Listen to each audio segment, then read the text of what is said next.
The deep space exploration vessel Vindicator sliced silently through the uncharted expanse of space at the fringe of known human territory. Captain Mara Jensen, a seasoned explorer with a career spanning 2 decades of interstellar travel, monitored the vast array of sensors from the bridge.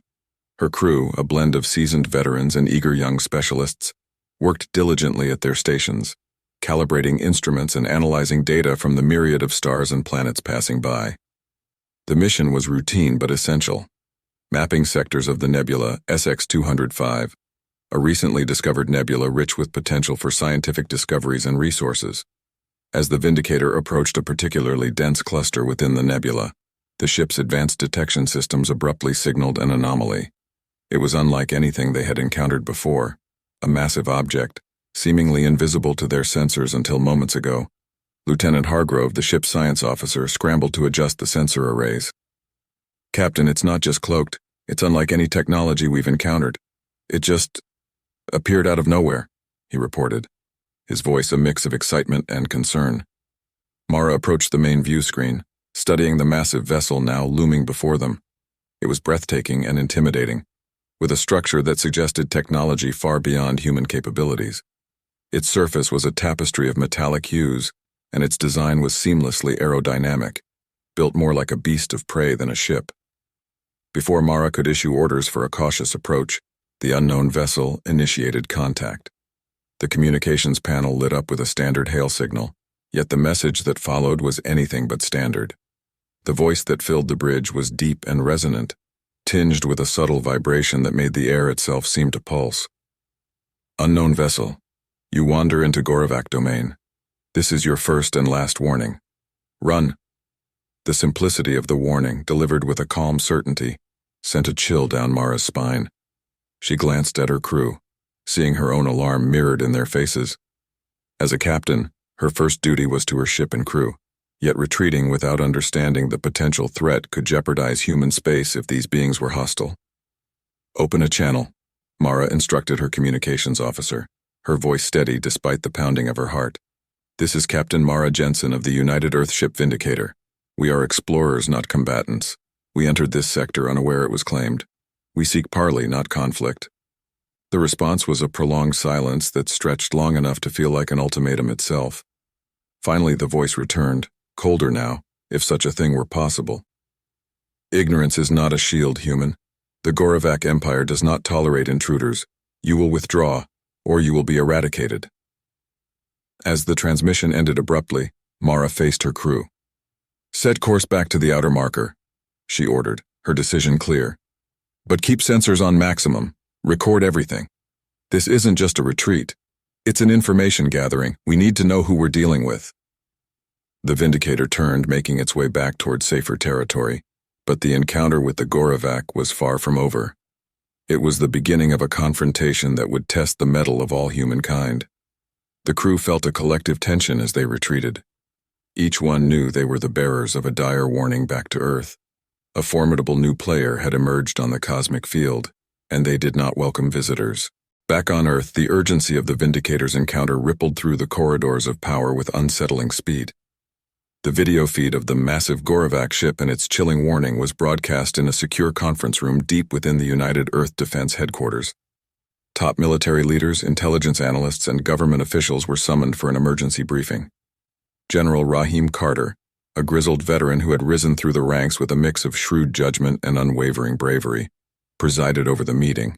His face was set in a stern mask as he reviewed the footage. The room was thick with tension, each person aware that the implications of this contact could be catastrophic. "Analysis," General Carter's voice cut through the murmuring, bringing the room to focused silence. Dr. Elena Mirov, the chief intelligence analyst, stepped forward. Her report was concise. "The Gorac Empire, as they identify themselves, are not documented in any of our existing intelligence on sentient extraterrestrial civilizations. Their technology is beyond anything we have encountered. Preliminary assessments suggest they possess advanced propulsion, energy shielding, and are capable of cloaking on a scale we can't currently match." The room digested this with a mix of awe and fear. The strategic implications were clear. Earth was not prepared for a confrontation with such a technologically superior opponent. General Carter leaned forward, his hands clasped tightly. Options? A series of military strategies were laid out, ranging from defensive postures to preemptive diplomacy. Admiral Liu, commander of the Earth Space Fleet, recommended a show of strength. We could dispatch the Atlantic Fleet to the sector, show them we're not to be easily frightened. General Carter shook his head. Provocation is not the strategy I favor when dealing with an unknown capable of wiping out our exploration vessel without a visible weapon. We need more information, and we need allies. The room turned to Secretary Vivian Chase, head of the Diplomatic Corps. We've begun reaching out to the Interstellar Alliance, she reported. Initial reactions are mixed, but the threat of a common enemy could foster stronger bonds. We'll push for intelligence sharing and joint defense discussions. General Carter nodded, his decision forming. We'll prepare our defenses but prioritize diplomacy. Admiral Liu, keep the fleet on high alert but hold back on any forward deployments until we know more. Dr. Mirov, I want continuous updates on any and all intel on the gorac. We need to understand their technology, their culture, their strategies. The gorac did not wait for humanity to make its next move. Within days of the initial encounter, their ships appeared over Mars, an outpost crucial to Earth's space mining operations, and a forward base for the United Earth Space Fleet. The Red Planet, with its burgeoning colonies and vital resources, was ill-prepared for the onslaught that followed. As the first gorac ship emerged from a distortion in space, alarms blared across the Martian settlements. The immense size of the vessel cast a shadow over entire colonies, its presence alone a menacing threat before any weapon was even fired. Then, without warning, the gorac unleashed their firepower. Energy beams, precise and devastating, struck the Martian defenses and cities. Buildings vaporized under the intense heat, and panic spread as fast as the fires. Lieutenant Naya Kim, leader of the Martian Aerial Defense Squadron, scrambled her fighters into the darkening skies. Her orders were clear: protect the civilians and stall the gorac attack at any cost. The cockpit of her fighter jet became her entire world as she led her squadron in daring runs against the alien ships. The gorac ships responded with terrifying efficiency. Advanced defensive systems swatted the human fighters aside like irritating flies. Each run cost Naya precious lives from her squadron, but each run also gave the colonies below more time to evacuate. On the ground, the evacuation was chaotic but disciplined. Civilians poured into underground shelters and transport ships, their faces etched with fear, but also with a stubborn resilience. Mars had been a tough home, and its people were no strangers to hardship. Meanwhile, in orbit, the battle raged on. Naya, seeing the futility of direct attacks, switched tactics. "Squadron, form on me. We're going for their sensors. Blind them," she commanded over the comms. The fighters regrouped and dove in a tight formation, targeting the less protected sensory arrays of the gorac flagship.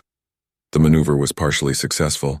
Several sensor pods were destroyed, causing confusion among the gorac fleet. The small victory gave the Martian forces a sliver of hope and time, but the cost was high. Naya watched in horror as more of her fighters were caught in the brutal counterfire, their jets turning into fireballs against the backdrop of space. Back on Earth, General Carter watched the live feed from Mars, his jaw clenched. The gorac's message was clear: submit or be destroyed. But submission was not in humanity's nature, not while there was still a chance to fight, to learn, and to strike back.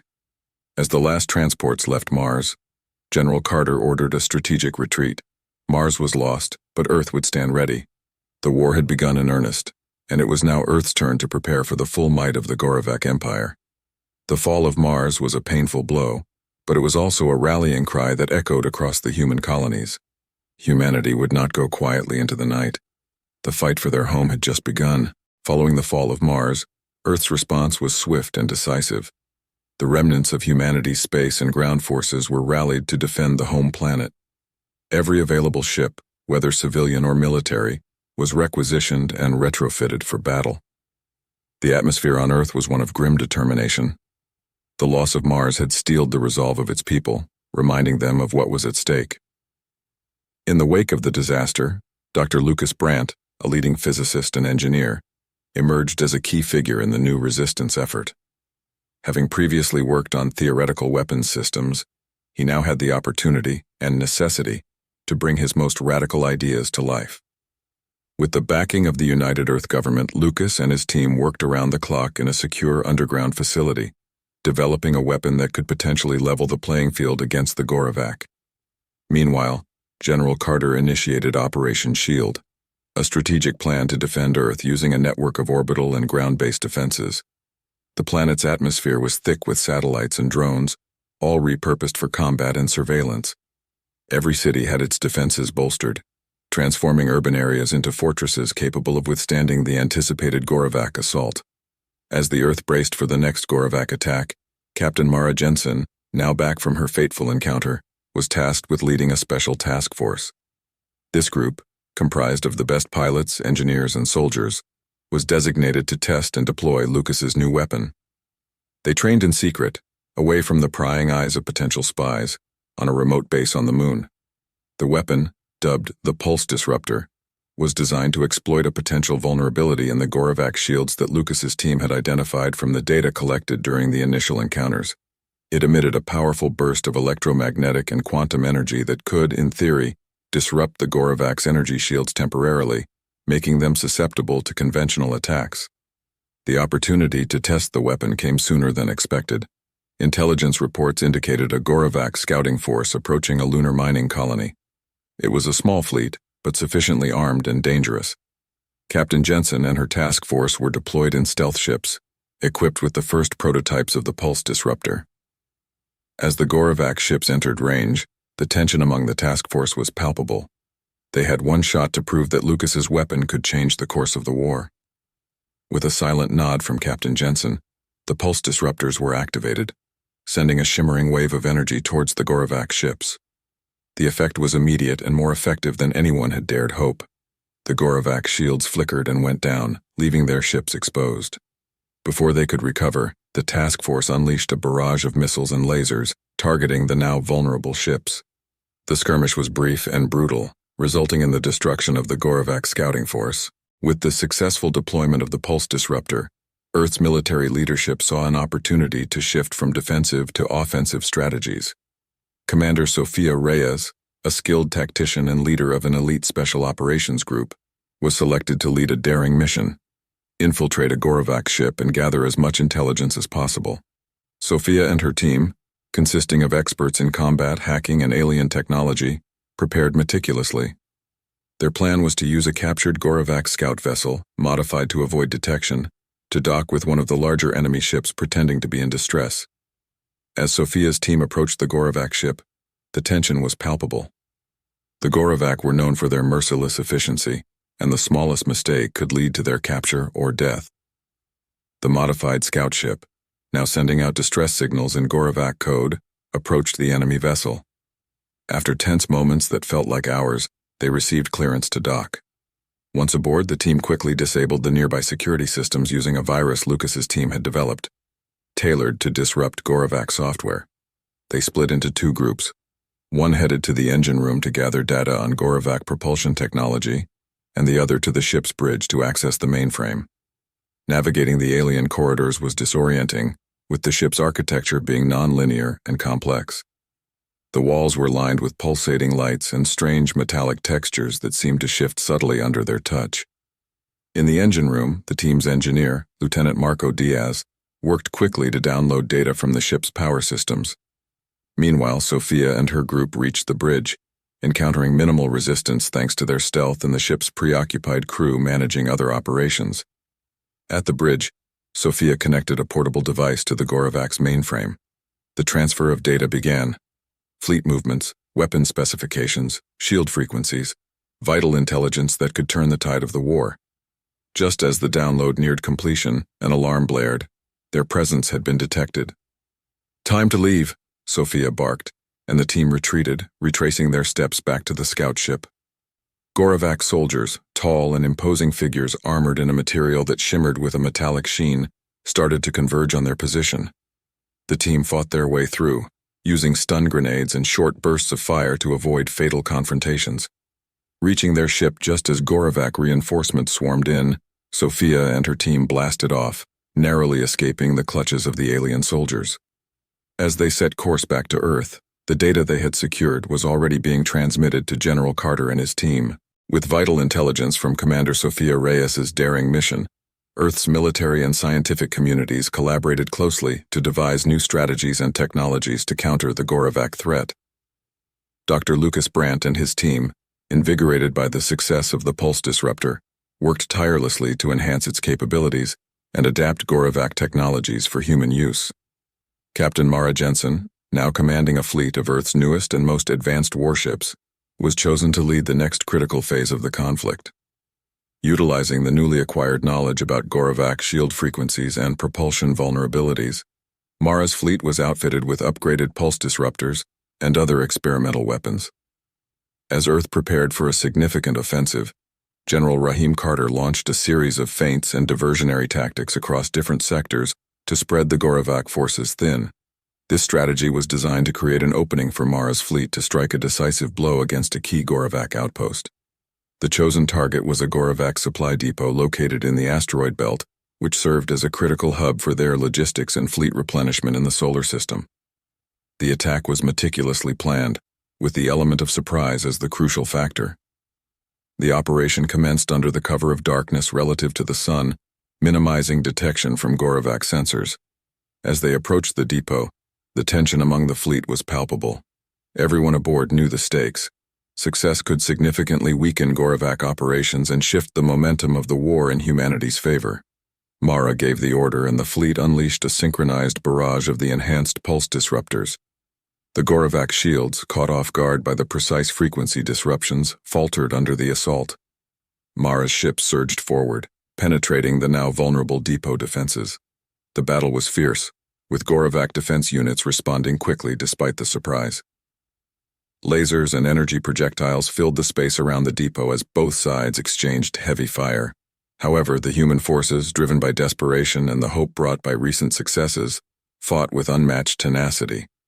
Amidst the chaos, Mara maneuvered her flagship, the Resolute, directly into the heart of the depot. From there, they launched ground teams to sabotage the depot's core systems. Explosions rocked the facility as key components were destroyed, severely disrupting the gorac supply chain. With the mission accomplished, Mara ordered a strategic withdrawal, her ships covering each other as they retreated from the now crippled depot. The gorac, realizing the extent of the damage, were unable to pursue effectively. The successful raid was celebrated as a turning point back on Earth and throughout human colonies. News of the victory spread like wildfire, boosting morale and giving hope to those who had only heard of defeats in the months prior. Strategically, the attack had broader implications. It not only depleted gorac resources but also demonstrated the effectiveness of human ingenuity and adaptability in warfare. The gorac, now aware of the evolving human threat, were forced to reconsider their approach to the war. For humanity, this victory was more than just a tactical success. It was a symbol of their resilience and capability to strike back against a seemingly invincible enemy. As Earth prepared for the next phase of the conflict, there was a renewed belief that victory, however difficult, was possible. Following the successful raid on the gorac supply depot, Earth's strategic command sensed a shift in the dynamics of the war. However, the gorac Empire, stung by their losses, prepared a massive counteroffensive. Their target was clear: Earth itself, the heart of human resistance. General Rahim Carter, understanding the gravity of the impending assault, coordinated Earth's defenses into a formidable network. Cities were fortified, orbital platforms were armed to the teeth, and the newly established planetary shield, a direct result of technology adapted from the gorac, was put to its first real test. As the gorac armada approached, a tense calm settled over Earth. From the command center, General Carter watched alongside other military leaders, including Captain Mara Jensen, who had returned to coordinate the Space Fleet's defensive maneuvers.